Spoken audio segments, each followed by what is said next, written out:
Guys, welcome back to the channel. So ಈ ಒಂದು ವಿಡಿಯೋದಲ್ಲಿ ನಾನು triple H, Vince McMahon, CM Punk, Cody Rhodes ಇವರೆಲ್ಲರ ಸೀಕ್ರೆಟ್ಗಳು ಲೀಕ್ ಆಗ್ತಾ ಇದೆ, ಅದ್ರ ಬಗ್ಗೆ ಮಾತಾಡೋದಕ್ಕೆ ಬಂದಿದ್ದೀನಿ. ಮೊದಲನೇದಾಗಿ ಇವತ್ತು ನಮ್ಮ ಟ್ರಿಪಲ್ ಎಚ್ ಅವರು ಕೋಡಿ ರೋಡ್ಸ್ ಅವರ what's you wanna talk about podcast ಅಲ್ಲಿ ನೋಡೋದಕ್ಕೆ ಸಿಗ್ತಾರೆ. ಅಂಡ್ ಅಲ್ಲಿ ಅವರು ಬಹಳಷ್ಟು ವಿಚಾರಗಳ ಬಗ್ಗೆ ಮಾತಾಡಿದ್ದಾರೆ. ಮೇಜರ್ ಆಗಿ ಅವರು ಕೋಡಿ ರೋಡ್ಸ್ ಅವ್ರನ್ನ ಅಪ್ರಿಶಿಯೇಟ್ ಮಾಡ್ತಾರೆ. ಅಂದ್ರೆ ತುಂಬಾ ಜನ ನಿನ್ನನ್ನ ನೆಪೋ ಕಿಡ್ ಅಂತ ಕರಿತಾ ಇದ್ದಾರೆ, ನೀನು ಈ ಒಂದು ಜಾಗದಲ್ಲಿ ಡಿಸರ್ವ್ ಆಗಿಲ್ಲ ಅಂತ ತುಂಬಾನೇ ಸ್ಟೇಟ್ಮೆಂಟ್ಗಳನ್ನ ಕೊಡ್ತಾ ಇದ್ದಾರೆ. ಅದ್ಯಾವ್ದ್ರ ಬಗ್ಗೆನೂ ಕೂಡ ನೀನು ತಲೆ ಕೆಡಿಸ್ಕೋಬೇಡ. ನೀನೇನು ಅಂತ ನನಗೆ ಗೊತ್ತು. ಈ ಒಂದು ಇಂಡಸ್ಟ್ರಿಗೆ ಮತ್ತೊಮ್ಮೆ ಈ ರೀತಿ ಟಾಪ್ ಸ್ಟಾರ್ ಆಗಿ ಬರೋದಕ್ಕೆ ನೀನು ಎಷ್ಟು ಕಷ್ಟಪಟ್ಟಿದ್ಯಾ ಅಂತ ಗೊತ್ತು.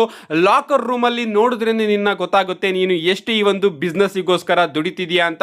ನಿಜವಾಗ್ಲೂ ಈ ಜಗತ್ತಲ್ಲಿ 99.9% ಜನ ಕೂಡ ನೀನು ಅಚೀವ್ ಮಾಡಿರ್ತಕ್ಕಂತಹ ವಿಚಾರ ಆಗಿರ್ಬೋದು, ನೀನು ಕಷ್ಟಪಟ್ಟಿರ್ತಕ್ಕಂತಹ ವಿಚಾರ ಆಗಿರ್ಬೋದು, ಸಾಧನೆ ಮಾಡೋದಕ್ಕೆ ಸಾಧ್ಯನೇ ಇಲ್ಲ.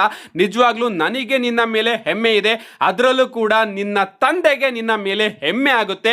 ಅವರು ಮೇಲ್ಗಡೆಯಿಂದ ಇದನ್ನೆಲ್ಲದನ್ನು ಕೂಡ ನೋಡ್ತಾ ಇರ್ತಾರೆ ಅಂತ ನಮ್ಮ ಟ್ರಿಪಲ್ ಎಚ್ ಅವರು ಕೋಡಿ ರೋಡ್ಸ್ ಅವ್ರನ್ನ ಹೊಗಳಿದ್ದಾರೆ. ಅಫ್ಕೋರ್ಸ್ ಗೈಸ್, ಕೋಡಿ ರೋಡ್ಸ್ ಅವರು ಅಂತ ಕಷ್ಟನ ಪಟ್ಟಿದ್ದಾರೆ.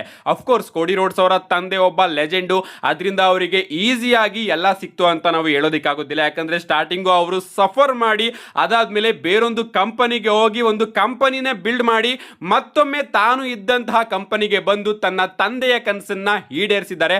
ಅದಕ್ಕೆ ನಾನು ಕೂಡ ಕೋಡಿ ರೋಡ್ಸ್ ಅವ್ರನ್ನ ಮೆಚ್ಚುತ್ತೀನಿ. ನಮ್ಮ ಕೋಡಿ ರೋಡ್ಸ್ ಅವರ ಬಗ್ಗೆ ಒಂದು ಫುಲ್ ಡಾಕ್ಯುಮೆಂಟರಿ ರೀತಿ ನಾನು ಒಂದು ವಿಡಿಯೋದಲ್ಲಿ ತಿಳಿಸಿದ್ದೆ. ಚಾನಲಲ್ಲಿ ಇದ್ರೆ ನೋಡಿದ್ರೆ ನಿಮಗೆ ನೆನಪಿರುತ್ತೆ. ಅದರಲ್ಲಿ ನಾನು ಕವರ್ ಮಾಡಿದ್ದೆ ಕೋಡಿ ರೋಡ್ಸ್ ಅವರು ಎಷ್ಟು ಕಷ್ಟಪಟ್ಟಿದ್ರು ಈ ಒಂದು ಬಿಸ್ನೆಸ್ ಅಲ್ಲಿ ಟಾಪ್ ಸ್ಟಾರ್ ಆಗಿ ಬರೋದಕ್ಕೆ ಅಂತ. ಅಂಡ್ ಅದನ್ನೇ ನಮ್ಮ ಟ್ರಿಪಲ್ ಎಚ್ ಅವರು ಸ್ಟೇಟ್ಮೆಂಟ್ ಮುಖಾಂತರ ಕ್ಲಿಯರ್ ಮಾಡಿದ್ದಾರೆ. ಅಷ್ಟೇ ಅಲ್ಲ ಗಾಯ್ಸ್, ಇದರಲ್ಲಿ ಅವರು ವಿನ್ಸ್ ಮಿಕ್ಮ್ಯಾನ್ ಅವರ ಬಗ್ಗೆನೂ ಕೂಡ ಮಾತಾಡ್ತಾರೆ. ಅವ್ರು ಹೇಳ್ತಾರೆ ರಸಲ್ ಮೇನಿಯಾ 40 ಟೈಮ್ ವರ್ಗೂ ಕೂಡ ವಿನ್ಸ್ ಮಿಕ್ಮ್ಯಾನ್ ಅವರು WWE ಕ್ರಿಯೇಟಿವ್ ಥಿಂಗ್ಸ್ ಗಳಲ್ಲಿ ಇನ್ವಾಲ್ವ್ ಆಗಿದ್ರು. ಅಂದ್ರೆ ರಸಲ್ ಮೇನಿಯಾ 40ಯ ಬಿಹೈಂಡ್ ದ ಸ್ಟೋರಿ ಲೈನ್ ಅಲ್ಲೂ ಕೂಡ ವಿನ್ಸ್ ಮಿಕ್ಮ್ಯಾನ್ ಅವರು ಇನ್ವಾಲ್ವ್ ಆಗಿದ್ರು. ಬಟ್ ರಸಲ್ ಮೇನಿಯಾ ಪ್ರಾರಂಭ ಆಗೋದಕ್ಕಿಂತ ಮುಂಚೆ ನನ್ನ ಕೈಗೆ ಕಂಪ್ಲೀಟ್ ಕಂಟ್ರೋಲ್ ಸಿಕ್ತು.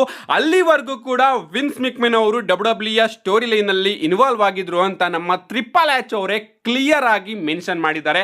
ನಾನು ಕೂಡ ನಿಮಗೆ ತಿಳಿಸಿದ್ದೆ, ವಿನ್ಸ್ ಮಿಕ್ಮ್ಯಾನ್ ಅವರು ಅಫಿಷಿಯಲ್ ಆಗಿ WWE ಕಂಪನಿಯಿಂದ ಹೊರಗಡೆ ಹೋದ್ಮೇಲೆ ಟ್ರಿಪಲ್ ಎಚ್ ಅವರ ಕೈಗೆ ಕ್ರಿಯೇಟಿವ್ ಕಂಟ್ರೋಲ್ ಸಿಕ್ಕಿತ್ತು. ಅದು ಕೂಡ ರಸಲ್ ಮೇನಿಯಾ 39 ಟೈಮ್ ಅಲ್ಲಿ.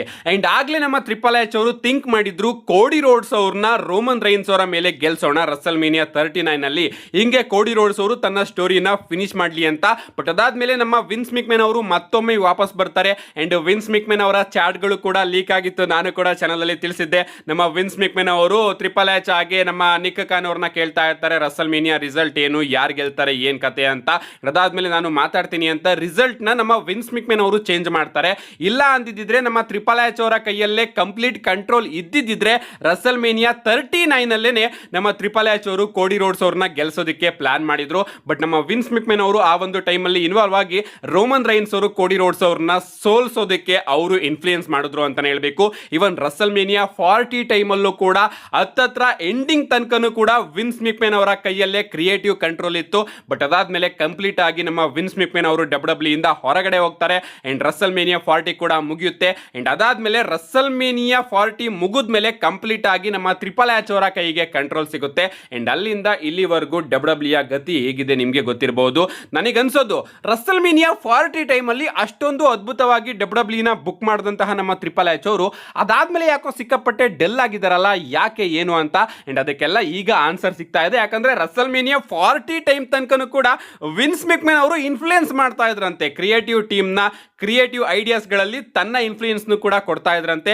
ಅಂಡ್ ಈಗ ಅವರ ಇನ್ಫ್ಲೂಯೆನ್ಸ್ ಇಲ್ಲ, ಕಂಪ್ಲೀಟ್ ಆಗಿ ನಮ್ಮ ಟ್ರಿಪಲ್ ಎಚ್ ಅವರೇ ಬುಕ್ ಮಾಡ್ತಿರೋ ಕಾರಣ 100% ಇಲ್ಲಿ ನಮ್ಮ ಟ್ರಿಪಲ್ ಎಚ್ ಅವರ ಬುಕ್ಕಿಂಗ್ ಮೇಲೇನೆ ಪ್ರಶ್ನೆಗಳು ಬೀಳುತ್ತೆ. ನೀವು ಇಂಟ್ರೆಸ್ಟಿಂಗ್ ಆಗಿ ಬುಕ್ ನ ಮಾಡ್ತಾ ಇಲ್ಲ. ಯಾಕಂದ್ರೆ ರಸಲ್ ಮೇನಿಯಾ 40 ತನಕ WWE ಅದ್ಭುತವಾಗಿ ಕಾಣಿಸ್ತಾ ಇತ್ತು. ರಸಲ್ ಮೇನಿಯಾ 40 ಮುಗಿದ್ಮೇಲೆ WWE ಡೌನ್ ಫಾಲ್ ಒಂದ್ ರೀತಿ ಪ್ರಾರಂಭ ಆಗಿತ್ತು ಅಂತಾನೆ ಹೇಳ್ಬೇಕು. ಅಂಡ್ ಆಗ ವಿನ್ಸ್ ಮಿಕ್ಮ್ಯಾನ್ ಅವರು ಕಂಪ್ಲೀಟ್ ಆಗಿ WWE ಇಂದ ಹೊರಟೋಗಿದ್ರು. ಅಂಡ್ ಇದನ್ನ ನಮ್ಮ ಟ್ರಿಪಲ್ ಎಚ್ ಅವರೇ ಅಫಿಷಿಯಲ್ ಆಗಿ ಸ್ಟೇಟ್ಮೆಂಟ್ ನ ಕೊಟ್ಟಿದ್ದಾರೆ. ಒಂದ್ ರೀತಿ ಅವರು ತನ್ನ ಮೇಲೆ ತಾನೇ ಕಲ್ಲನ್ನ ಎತ್ತಾಕೊಂಡಿದ್ದಾರೆ ಅಂತಾನೆ ಹೇಳ್ಬೇಕು. ಇದ್ರ ಬಗ್ಗೆ ಈಗ ಸಿಕ್ಕಾಪಟ್ಟೆ ಔಟ್ರೇಜ್ ನಮಗೆ ನೋಡೋದಕ್ಕೆ ಸಿಗ್ತಾ ಇದೆ. ಅಷ್ಟೇ ಅಲ್ಲ ಗಾಯ್ಸ್, ವಿನ್ಸ್ ಮಿಕ್ಮ್ಯಾನ್ ಅವರು ಒಂದ್ ರೀತಿ ಸಿಗಾಕೊಳ್ಳೋದಕ್ಕೆ ನಮ್ಮ ಟ್ರಿಪಲ್ ಎಚ್ ಅವರು ಕೂಡ ಕಾರಣ ಅಂತ ಮೇಲ್ನೋಟಕ್ಕೆ ನಮಗೆ ಅನಿಸ್ತಾ ಇದೆ. ಯಾಕಂದ್ರೆ ನಿಮ್ಗೆ ಗೊತ್ತಿರಬಹುದು, ನಮ್ಮ ಟ್ರಿಪಲ್ ಎಚ್ ಅವರಿಗೆ ಇಷ್ಟ ಇರಲಿಲ್ಲ ವಿನ್ಸ್ ಮಿಕ್ಮ್ಯಾನ್ ಅವರು ಕ್ರಿಯೇಟಿವ್ ಟೀಮಲ್ಲಿ ತಲೆ ಹಾಕೋದು. ಅದಕ್ಕೋಸ್ಕರ ಅವರಿಗೆ ಸಿಕ್ಕಾಪಟ್ಟೆ ಕೋಪ ಆಯ್ತಂತೆ. ಅಂಡ್ ಕೆಲವೊಂದಷ್ಟು ಚಾಟ್ಗಳು ಕೂಡ ಲೀಕ್ ಆಗಿದೆ, ನೀವು ಇಲ್ಲಿ ನೋಡ್ತಾ ಇರಬಹುದು. ವಿಚಿತ್ರವಾಗಿ ಇವರೆಲ್ಲರೂ ಕೂಡ ಚಾಟ್ ನ ಮಾಡಿದ್ದಾರೆ. ಇದನ್ನ ನಾನು ಸಿಂಪಲ್ ಆಗಿ ಎಕ್ಸ್ಪ್ಲೈನ್ ಮಾಡಬೇಕು ಅಂದ್ರೆ, ನಮ್ಮ ವಿನ್ಸ್ ಮಿಕ್ಮೆನ್ ಅವರ ಮೇಲೆ ಅಲಿಗೇಷನ್ಸ್ ಎಲ್ಲ ಬಂದಾಗ ವಿನ್ಸ್ ಮಿಕ್ಮೆನ್ ಅವರು ನಾನು WWE ಕಂಪನಿಯಿಂದ ಅಫಿಷಿಯಲ್ ಆಗಿ ಹೊರಗಡೆ ಹೋಗ್ತಾ ಇದ್ದೀನಿ ಅಂತ ಸ್ಟೇಟ್ಮೆಂಟ್ ನ ಕೊಟ್ಟು WWE ಕಂಪನಿಯಿಂದ ಅಫಿಷಿಯಲ್ ಆಗಿ ಹೊರಗಡೆ ಹೋಗಿದ್ರು. ಅದಾದ್ಮೇಲೆ ಮತ್ತೊಮ್ಮೆ ಅವರು WWE ಕಂಪನಿಗೆ ಎಂಟ್ರಿನ ಕೊಡ್ತಾರೆ. ಯಾಕಪ್ಪ ಅಂದ್ರೆ ವಿನ್ಸ್ ಮಿಕ್ಮೆನ್ ಅವರು WWE ಕಂಪನಿನ ಮಾರೋದಕ್ಕೆ ಟ್ರೈ ಮಾಡ್ತಾರೆ. ಆ ಒಂದು ಟೈಮ್ ಅಲ್ಲಿ WWE ಕಂಪನಿನ ಸೌದಿ ಅರೇಬಿಯಾದವರು ತಗೋಬಹುದು, ಅವ್ರು ತಗೋಬಹುದು, ಇವ್ರು ತಗೋಬಹುದು ಅಂತ ಸಿಕ್ಕಾಪಟ್ಟೆ ಅಪ್ಡೇಟ್ಗಳು ಬರ್ತಾ ಇತ್ತು. ನಾನು ಕೂಡ ವಿಡಿಯೋ ಮಾಡಿ ತಿಳಿಸಿದ್ದೆ. ಸೊ WWE ಕಂಪನಿನ ಬಿಟ್ಟು ಹೋಗಿದ್ದಂತಹ ವಿನ್ಸ್ ಮಿಕ್ಮೆನ್ ಅವರು ಕಂಪನಿನ ಮಾರಾಟ ಮಾಡೋದಕ್ಕೆ ಮತ್ತೊಮ್ಮೆ WWE ರಿಟರ್ನ್ ಆಗ್ತಾರೆ. ಅಂಡ್ ಆ ಒಂದು ಟೈಮ್ ಅಲ್ಲಿ ನಮ್ಮ ಟ್ರಿಪಲ್ ಎಚ್ ಅವರಿಗೆ ಭಯ ಆಗುತ್ತೆ. ಯಾಕಂದ್ರೆ ಟ್ರಿಪಲ್ ಎಚ್ ಅವರು ವಿನ್ಸ್ ಮಿಕ್ಮೆನ್ ಅವರು ಹೋಗಾದ್ಮೇಲೆ ಕಂಪ್ಲೀಟ್ ಆಗಿ ತನ್ನ ಕೈಗೆ ಕ್ರಿಯೇಟಿವ್ ಕಂಟ್ರೋಲ್ ನ ತಗೊಂಡಿರ್ತಾರೆ. ಬಟ್ ಮತ್ತೆ ಯಾವಾಗ ವಿನ್ಸ್ ಮಿಕ್ಮೆನ್ ಅವರು WWE ಕಂಪನಿನ ಮಾರೋದಕ್ಕೆ ರಿಟರ್ನ್ ಆಗ್ತಾರೋ ಆಗ ನಮ್ಮ ಟ್ರಿಪಲ್ ಎಚ್ ಅವರಿಗೆ ಭಯ ಶುರು ಆಗುತ್ತೆ. ಎಲ್ಲಿ ಇವನು ಮತ್ತೊಮ್ಮೆ ನನ್ನ ಕೈಯಿಂದ ಆ ಎಲ್ಲಾ ಕ್ರಿಯೇಟಿವ್ ವಿಚಾರಗಳನ್ನ ಕಿತ್ಕೊಬಿಡ್ತಾನೆ ಅಂತ. ಅಂಡ್ ಅದಾದ್ಮೇಲೆ ನಮ್ಮ ಸ್ಟೆಫನಿ ಮಿಕ್ಮೆನ್ ಅವರು ಕೂಡ WWE ಕಂಪನಿಯಿಂದ ಹೊರಗಡೆ ಹೋಗ್ತಾರೆ. ವಿನ್ಸ್ ಮಿಕ್ಮೆನ್ ಅವರು ಮತ್ತೊಮ್ಮೆ ಕಂಪನಿಗೆ ಬಂದಾಗ ಎಲ್ಲಾ ಕಾಂಟ್ರವರ್ಸಿ ನಿಮಗೆ ಗೊತ್ತಿರಬಹುದು. ಅಂಡ್ ಆ ಒಂದು ಟೈಮ್ ನ ಕೆಲವೊಂದಷ್ಟು ಚಾಟ್ಗಳು ಲೀಕ್ ಆಗಿದೆ. ಟ್ರಿಪಲ್ ಎಚ್ ಅವರಿಗೆ ಅನ್ನಿಸ್ತಾ ಇತ್ತಂತೆ ವಿನ್ಸ್ ಮಿಕ್ಮೆನ್ ಅವರು ನನ್ನ ಕೈಯಿಂದ ಮತ್ತೆ ಆ ಎಲ್ಲಾ ಪವರ್ಸ್ ಕೂಡ ಕಿತ್ಕೋತಾರೆ ಅಂತ. ಅವರು ಕೂಡ ಭಯದಲ್ಲಿ ಇದ್ರಂತೆ. ಅಷ್ಟೇ ಅಲ್ಲ, ನಮ್ಮ ಟ್ರಿಪಲ್ ಎಚ್ ಅವರಿಗೆ ಇನ್ನ ಒಂದು ವಿಚಾರ ಗೊತ್ತಾಯ್ತಂತೆ, CM ಪಂಕ್ ಹಾಗೆ ವಿನ್ಸ್ ಮಿಕ್ಮೆನ್ ಅವರು ಒಂದೇ ಫ್ಲೈಟ್ ಅಲ್ಲಿ ಟ್ರಾವೆಲ್ ಮಾಡ್ತಾ ಇದ್ದಾರೆ ಅಂತ.